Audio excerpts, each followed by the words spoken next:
¿Existe la realidad? ¡Qué buena pregunta, Dorothy! Realicemos el siguiente experimento mental. Mira a tu alrededor y pregúntate, ¿existe la realidad? Para asegurarte de tu pregunta, cuestiónale a tu cuñada, a tu vecino, a tu mejor amigo si efectivamente existe la realidad. ¿Cómo saber si existe la realidad? Seguramente la mejor prueba para ti sea salir a la calle y mirar a tu alrededor y considerar todo lo que ves. Los árboles, el cielo, la gente, el smog. Todas estas cosas que vemos las llamaremos ítems. Porque se me canta el culo. Todo el conjunto de ítems que percibimos los llamaremos el mundo exterior. Por otro lado, mis ideas, mis reflexiones y mis pensamientos son el mundo interior. La pregunta es, ¿existe algo como el mundo exterior? ¿Cómo saber que existe el mundo exterior? Tomemos como ejemplo el siguiente árbol. ¿Cómo saber que el árbol existe? Bueno, lo más sensato es pensar que el árbol existe porque tenemos ciertas impresiones del mismo. Podemos percibir su color, su sonido, su sabor y un largo etcétera. Todas estas impresiones pueden parecer suficiente para saber que el árbol existe. Además, estamos convencidos que toda persona más o menos sana y sobria percibirá el árbol de una forma más o menos parecida. Entonces, en este primer nivel, para saber que el árbol existe, es únicamente necesario las impresiones sensibles, datos sensoriales, sense data, como lo llamó el filósofo Bertrand Russell. Esto implica que toda persona sana y sobria tendrá las impresiones del árbol más o menos parecidas, por lo que sí, existe el mundo externo. ¡Qué bien! Sin embargo, la cosa no termina aquí. ¡Qué mal! Pues para el filósofo René Descartes no podemos fiarnos de nuestros sentidos. Los sentidos no son incuestionables, todo lo contrario, nos engañan todo el tiempo. Tomemos como ejemplo las estrellas. En realidad no vemos las estrellas sino únicamente la luz con ciertos años de retraso. De igual manera, el arco iris después de la lluvia nos emociona, pero apenas lo tratamos de tocar y este ya no existe. La solución de Descartes es que de lo único de lo que podemos estar seguros es de la existencia del mundo interno, del mundo de mis ideas y de mis razonamientos. ¿Y cómo sabemos eso? Pues porque podemos dudar absolutamente de todo, por ejemplo, de la existencia del mundo exterior, pero no podemos dudar que dudamos. Y si dudo, pienso, y si pienso, existo. Pienso, luego existo. Pero Descartes no es muy optimista sobre si existe o no el mundo externo. ¿Qué pasaría si Dios es un genio malvado que nos hace ver lo que quiere, pero en realidad nada es real? Sí, escuchaste bien, dijo Dios. Pues la verdad no podríamos saber si eso es o no real, así que para Descartes no hay suficiente evidencia para saber que el mundo exterior exista. Pero dejando de lado a estos autores, pongamos otro ejemplo. Pensemos en una chica la cual consideras como bonita. Sobre ella podríamos decir, la chica es bonita. En este caso, el ítem es una chica bonita. También un chico bonito, para ser inclusivos. ¿Cómo saber que es bonito? Bueno, podríamos pensar que tenemos datos sensoriales que juzgamos como bonitos, como salud, jovialidad, etc. Pero estos datos tendrán la forma de creo que es bonito porque de hecho me resulta bonito.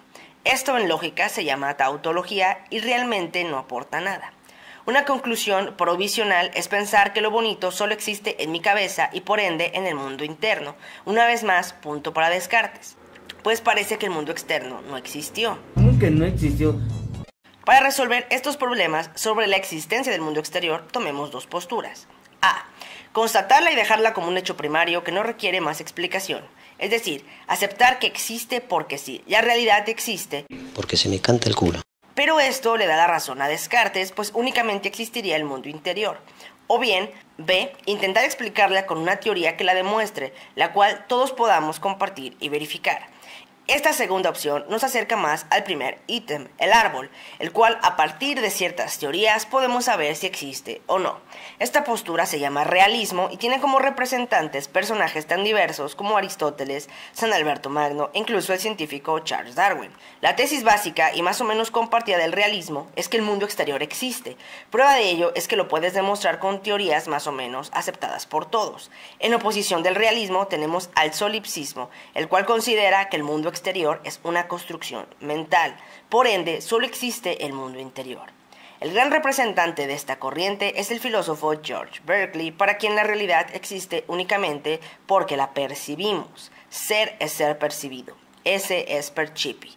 Para Berkeley, si un árbol cae en un lugar donde nadie lo escucha, no hace ruido en absoluto. Déjame en los comentarios si tú crees que hace o no hace ruido.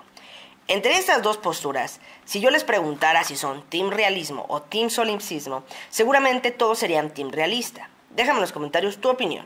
Pero tomemos una postura más, y esta es el empirismo lógico o neopositivismo, que tiene como referentes los matemáticos y filósofos del Círculo de Viena, Otto Neurath y Rudolf Carnap. Para estos cultos caballeros, el análisis de la realidad debe ser lógico y empírico. Toda proposición, vayan a ver mi video de las proposiciones, tiene sentido si puede ser verificada empíricamente. En este caso, de ser una proposición abstracta, debe ser verificada lógicamente. El sentido de una proposición se encuentra en su carácter verificable. Yo no entiendo nada. En caso de que una proposición no pueda ser verificada, se trata de una pseudoproposición. Un ejemplo es la afirmación Dios existe. Al no poder verificarla, no demostramos, según estos caballeros, que Dios no exista, sino que la proposición no tiene sentido. Aquí podemos encontrar frases famosas de varios pensadores, como por ejemplo, ser es siempre el ser de un ente, por causa de sí entiendo aquello que no puede ser ni concebirse por otra cosa, el ser es y el no ser no es. Todas estas proposiciones carecen del carácter de verificación y por ende de sentido. Para estos caballeros no tienen validez y deben ser dejadas de lado. En este nivel, el mundo exterior existe solo en cuanto que tiene un carácter empírico, verificable y experimental. La proposición de existe el mundo externo independiente de la observación no tiene sentido para el empirismo lógico. ¿Cómo va a existir algo de lo cual no tenemos observación, por lo que no existe? ¿Cómo que no existió? Ahora bien, tenemos estas dos opciones, el realismo y el empirismo lógico. Para tomar una opción de una vez por todas, pongamos los siguientes dos ejemplos. Pensemos que esta vez miras a un ciclista moviéndose en la calle a gran velocidad desde un punto A hasta un punto B. En este caso, el ítem es el ciclista. ¿Cómo saber que existe? Para ambas posturas, el realismo y el empirismo lógico, es necesario interpretar este ítem bajo cierta teoría. Si tuviéramos una cámara, podremos fotografiar al ciclista en un momento específico y así saber que existe al menos en este lugar. Tendríamos el dato de la posición. Ahora, si tuviéramos además de la cámara un aparato que pudiera medir la velocidad, podríamos no solo tener su posición, sino también su velocidad. A partir de estos datos, el amante de la física puede calcular lo que quiera, convencido de que todo cálculo con los mismos antecedentes dará los mismos consecuentes.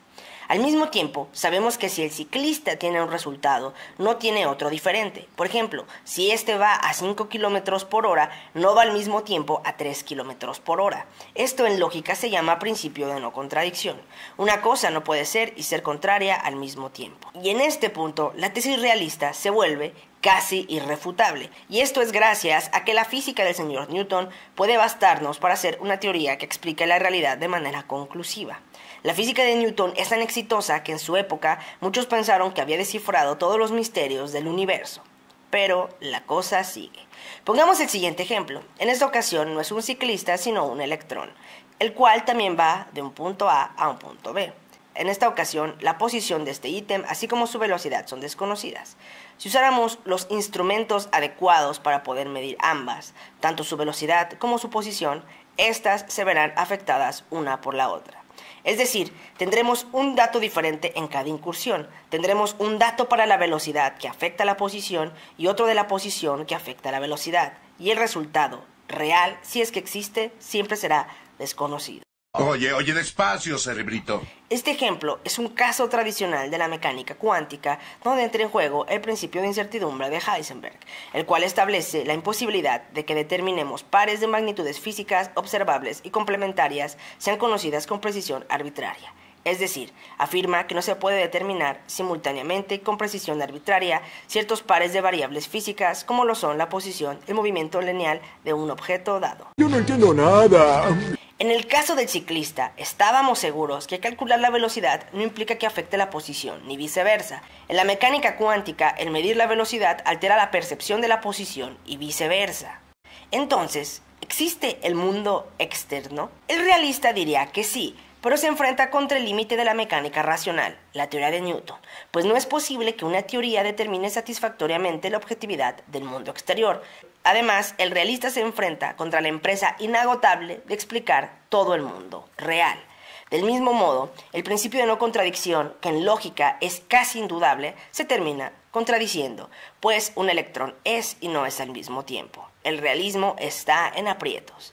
En cambio, el empirista lógico parece que se siente más cómodo, pues únicamente es relevante la verificación empírica del momento, aunque ésta contradiga el principio de no contradicción.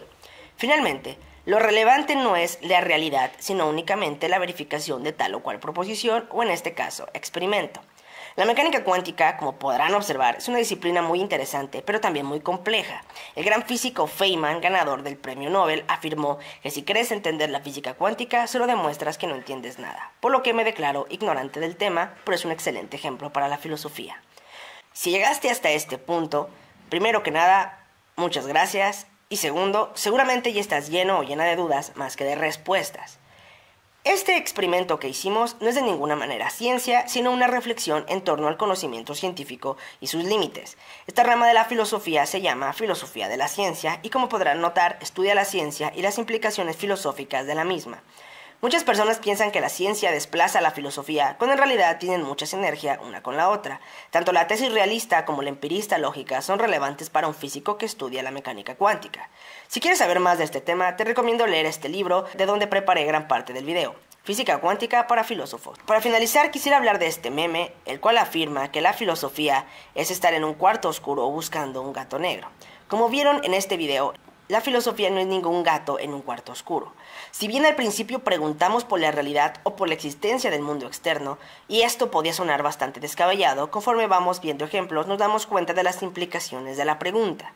Y como dice el filósofo Tony Negri, el ser habla porque tiene voz, el ser habla porque puede ser escuchado. Siempre habrá filosofía porque siempre habrá preguntas filosóficas, las cuales, como vimos, no se pueden resolver en un laboratorio, sino únicamente en la reflexión. La filosofía no busca gatos en la oscuridad, sino entender por qué, aunque la luz esté prendida, sigue habiendo misterios. Finalmente, ¿existe la realidad? Personalmente yo pienso como el filósofo Immanuel Kant, y es que sí, la realidad existe. Hay algo que podemos llamar mundo externo, pero no lo conocemos como es, sino solo como se nos presenta. Prueba de ello son los límites que hemos visto en este video y en la ciencia en general. Si te gustó este video, déjanos un like, un comentario donde me digas si tú eres team realista o empirista lógico. No dejes de seguirme en mis redes sociales y en YouTube, y nos vemos cuando de hecho así nos veamos.